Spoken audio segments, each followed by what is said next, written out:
Aha. Got you in my sights. I love the SCARH. Such a nice weapon.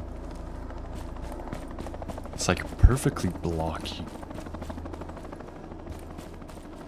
Perfectly blocky. My love from the SCARH was my first Call of Duty was Black Ops 2. I was about 13, 12 when I first played it, because my parents, they were like, we don't want you playing shooter games before you were 12, which I respect. I think that's respectable. If you have a kid, don't be afraid to set up your own rules, right? So my first video game that was a shooter was Black Ops 2.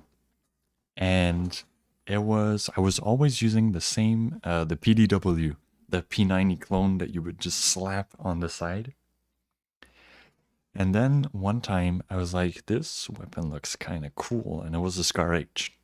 And I used a SCARH and it kicked, right? It fucking hit people. I was like, oh, this is so sick. And the way it just felt so powerful. So I was like, okay, I'm gonna keep using that. So I liked it. And then Battlefield 4 was my first introduction to the tactical style shooters.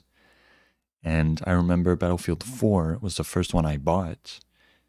I remember I bought it in New York, and I couldn't wait to come home, put it in my console and play it because it was on sale.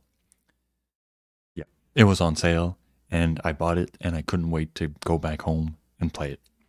So I remember I launched the first mission, and I'm like, oh, I know this gun.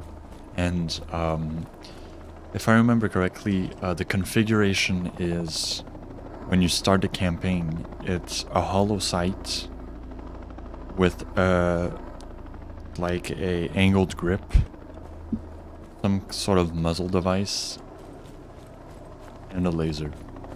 And that's why I always run like that, because it brings me nostalgia of the first time I played Battlefield 4, and Battlefield 4 was like first game I fell in love, you know?